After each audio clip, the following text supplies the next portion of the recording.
Baik, nah kemudian jika kita sudah tadi lebih menyimpulkan, lebih mendaratkan bentuk tanggung jawab itu seperti apa begitu. Nah kemudian kalau sekarang sudah mau memilih sekolahnya nih Pak ya, mau Iya. milih sekolahnya, oke katakanlah sekolah Kristen yang dipilih begitu. Nah apakah begitu ketika anak sudah di sekolah Kristen, sudah dididik oleh teolog-teolog yang menjadi guru agama Kristen, kemudian dibimbing oleh guru sekolah minggu yang sudah dibekalin lebih dulu. Nah kan udah ya Pak ya, peran orang tua mana lagi nih yang harus diisi gitu, sudah mendapat pengajaran-pengajaran itu. Kadangkala saya mendapati kenyataan yang menarik ya. Jadi saya ketemu ini justru dari mereka yang di keluarga rajin beribadah, masuk sekolah yang ketat secara keagamaan, bukan hanya simbol nama tapi ketat secara keagamaan, aktif menggereja gitu ya. Pada titik tertentu malah kadang-kadang anak-anak jadi ngerasa apa ya, eh ngerasa kalau makanan lebih enak ngomongnya. Saya nggak mau makan lagi deh. Saya mual. Saya merasa Iya, mohon iya, maaf iya. untuk kata ini muak gitu ya. Iya, iya. Karena Blenger gitu ya Pak. blenger gitu Nah, ya. Karena di rumah, di sekolah dan juga di gereja semua ngomong hal yang sama. Apalagi kalau caranya tidak sesuai, tidak sama dengan apa yang dia rasakan gitu ya. Kalau dari pengalaman saya sebagai siswa sekolah, saya malah merasakan bahwa rekan-rekan yang bersekolah di sekolah negeri itu, yang pengajaran agamanya kadang kualitasnya terbatas, justru menghasilkan orang-orang yang militan dalam imannya. kok bisa Pak? Kenapa? Karena mereka harus hidup di dalam konteks yang akan terus bertanya, Oke. gimana bisa Tuhan itu mati sih? Allah kok tiga? Tuhanmu maksudnya patung dicuri ya? Nah mereka dikonfrontasi oleh pertanyaan-pertanyaan yang datang dari lingkungan yang berbeda, yang membuat mereka harus mencari jawabnya. Mereka harus solid sebagai komunitas dan kemudian memberi jawab. Oke. Nah, kondisi seperti itu tidak ditemukan di mereka yang bersekolah di sekolah yang Kristen. Semua rasanya sama kok gitu ya. Kita sama-sama sudah tahu ini atau sama-sama nggak tahu tapi pura-pura tahu ya bisa gitu ya. Kita nggak menghadapi tekanan seperti yang di luar gitu ya. Padahal harus diakui kan bahwa lingkungan pergaulan kita pada dunia kerja nanti atau mahasiswa lebih global. Betul. Padahal harus diakui bahwa Kristus itu kan meminta kita untuk pergi dan menjadikan seluruh bangsa sebagai murid Kristus. Berarti harus berhadapan dengan tantangan. Iya. Nah, memilih sekolah Kristen menurut saya tidak salah, tetapi ada satu dimensi yang hilang gitu ya. Dimensi bahwa si anak ini harus bertanggung jawab mengupayakan ketika temannya sekolah nanya imannya bagaimana. Tidak ada challenge-nya Pak. Begitu. Kurang Kurang challenge-nya. challenge. Apalagi di tengah masyarakat modern yang rumahnya ada pagar-pagar-pagar. Oke. Anak-anak itu sekarang kan jarang sekali bermain dengan teman seperumahan ya. Kecuali oke. di kalangan tertentu, misalnya yang lebih bawah. Nah terjadi pertemuan di kampung, pertanyaan ada. Anak merasa disekolahkan ada gunanya, saya harus menjawab pertanyaan seperti itu. Anak melihat realita yang berbeda lalu tanya sama orang tuanya. Kenapa dia sembahyangnya begitu? Kenapa dia puasa? Kenapa kita tidak puasa? Gitu ya. Jadi ketika kita memilih sekolah Kristen, ada tetap dimensi baiknya, tetapi kita juga harus berpikir, ada dimensi yang terhilang. Apalagi ketika komunitas pergaulannya, ya semua seagama semua gitu. Dia tidak ditolong untuk melihat uniqueness dari imannya, dia tidak ditolong untuk bisa berhadapan dengan kenyataan yang berbeda, yang menuntut dia untuk menjawab. Ringkasnya, dia tidak tertantang secara maksimal untuk membuat iman itu menjadi pribadi. Ikut aja aman kok. Ikut di sekolah, ikut di gereja, ikut di rumah aman gitu ya. Tetapi tidak membuatnya menjadi lebih personal gitu. Nah ini yang saya khawatirkan khususnya dengan generasi Z ini, Gen Z ini. Saya khawatirkan ketika lingkungannya itu ada dalam seperti apa ya, gelembung-gelembung yang semuanya sama, titik tertentu mereka bisa menjadi mohon maaf muak atau mual, titik yang lain mereka tidak merasa tantangan untuk menjadikan imannya ini personal. Karena ikut-ikutan aja aman sih. Gitu. Oke, nah itu berarti ada keterbatasan ternyata ketika semua lingkungan itu menjadi suatu gelembung yang homogen gitu ya, sama-sama Kristen. Nah kemudian nih Pak, kalau udah bersekolah di sekolah Kristen gitu ya, terus kemudian ikut sekolah minggu, mungkin kata yang tepat bagaimana orang tua itu berpartner, bermitra dengan institusi pendidikan-pendidikan Kristen ini, institusi-institusi pendidikan Kristen ini untuk menjadikan iman itu menjadi suatu hal yang personal begitu Pak. Betul. Jadi tantangannya adalah di dalam gelembung yang sama, yang homogen, tantangannya adalah bagaimana si anak itu mengambil keputusan personal. Nah kalau di gereja kan ada proses katekisasi. Katekisasi pengajaran iman, kemudian dia mengambil keputusan. Nah di sekolah, nah ini sekolah yang harus berpikir. Supaya tidak hanya mengisi kepala saja, aspek rasional saja, tetapi men-challenge anak untuk mengalami sebuah perjumpaan dengan Tuhan gitu. Dan saya lebih bersyukur bahwa di sekolah-sekolah Kristen tertentu, justru di sekolah itu mereka punya semacam kelompok kecil, KTB atau cell group, atau apapun yang beyond mengisi kepala ya. Yang melampaui dari hafalan, yang ada sebuah praktek kehidupannya.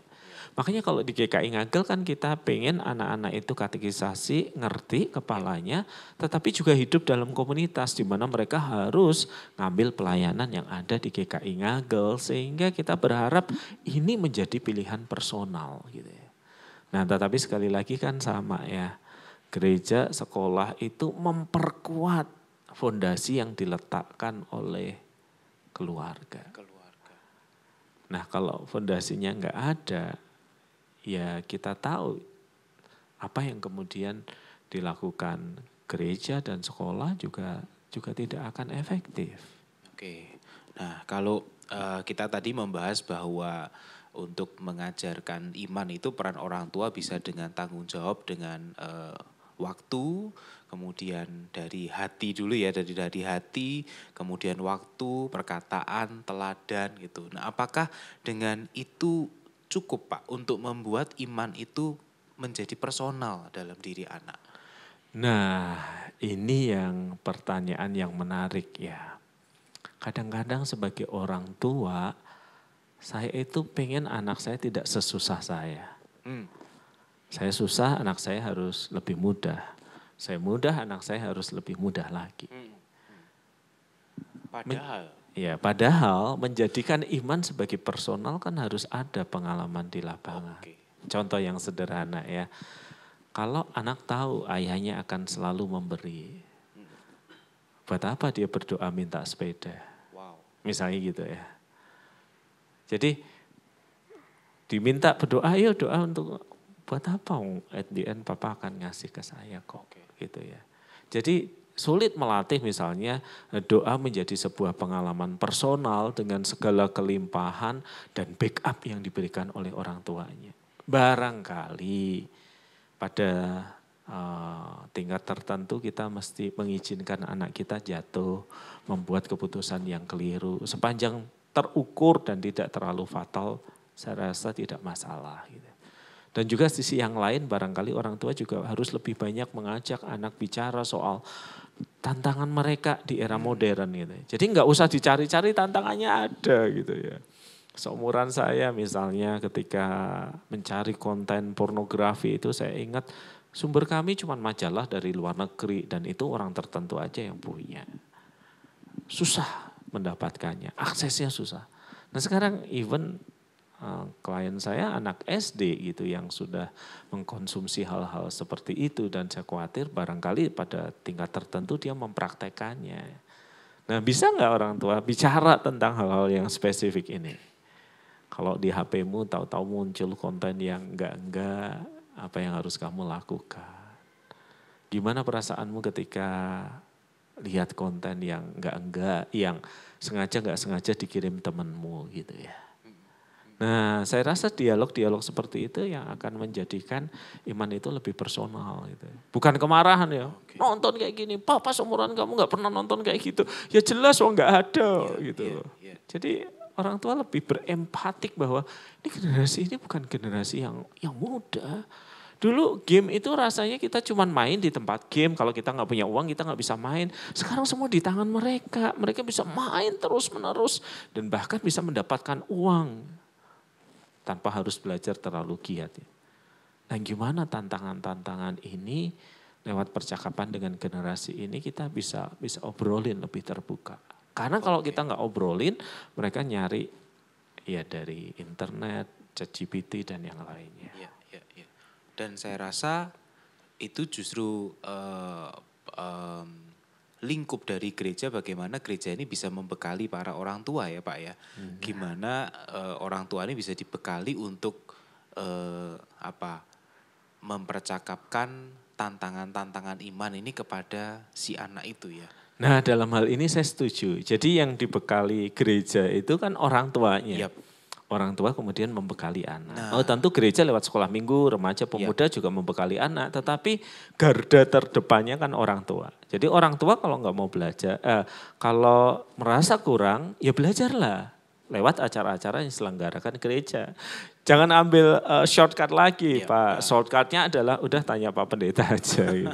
Saya kan bukan orang tua mereka gitu ya. Saya juga punya batasan. Ada yang bisa saya lakukan, ada tetap yang orang tua itu tetap mesti lakukan. Nah, saya bicara ini karena ini juga menyangkut kewibawaan spiritual orang tua gitu loh. Nah, case-nya kan kayak begini. Ada banyak orang tua yang merasa bahwa anak saya Pak setelah bekerja dia jarang nengok orang tuanya. Jarang berkomunikasi. Pokoknya nggak mau deket lah sama orang tua gitu ya. Nggak menghargai saya lagi. Nah seringkali saya kembalikan dan sepanjang pendidikan anak ini jangan-jangan kewibawaan orang tua cuman duit doang yang disalurkan. Tidak ada kewibawaan spiritual, tidak ada kewibawaan lain yang kemudian dibina di dalam tahun-tahun ketika dia sebelum remaja atau pemuda itu. Jadi ketika orang tua mendidik iman, ngajak anak bicara, bukan cuma marah loh ya, ngajak anak dialog, mengerti kesulitan anak. Nah ada kewibawaan spiritual yang dirasakan anak dan walaupun kita udah gak ngasih uang, mereka akan menghormati kewibawaan spiritual ini. Jangan mereka tahu dalam keadaan tertentu aku masih bisa datang ke papa mama. Dia selama ini penuh hikmat, dia mendoakan, dia punya jalan untuk pergumulan saya, dia akan melakukannya. Nah bayangkan kalau orang tua tidak ada di garda terdepan ya, selesai pembiayaan sepertinya selesai juga semua urusan dengan orang tua. Wow, jadi itu punya justru ini kita membicarakan dampaknya ketika tanggung jawab untuk mendidik iman itu dilepaskan oleh orang tua itu ya bisa jadi anaknya baik-baik sekarang gitu ya. Dengan bantuan konselor sekolah minggu bisa jadi baik-baik. Tapi nanti itu ada risiko tantangan seperti itu ya bisa dihadapin. Ya makanya kalau Alkitab mengajar orang tua ajarlah, didiklah, jangan buat pahit hati anakmu. Belakangan saya makin menyadarinya, oh saya ngerti sekarang. Jadi ini bukan sekedar konten yang tersampaikan, teladan yang dilihat. Karena nanti juga jadi orang tua. Ya, dan karena ada hubungan yang Tuhan ingin terus berlangsung. Di mana orang tua tidak akan kehilangan anaknya, di mana anak tetap hormat kepada orang tuanya. Kemarin saya ketemu quote yang menarik di salah satu media sosial, dia bilang begini. Ketika usia saya 40 menjelang 50, kata penulis itu, saya menemukan bahwa semua yang dikatakan papa mama saya benar. Oh iya, caranya ya. Hanya saya nggak suka nadanya. Nah ini kan buat kita jadi bertanya lagi. Sekali lagi bukan soal konten saja, tetapi juga soal delivery-nya. Apakah delivery kita itu memutus relasi atau delivery kita itu mendekatkan relasi? Oke, baik Pak.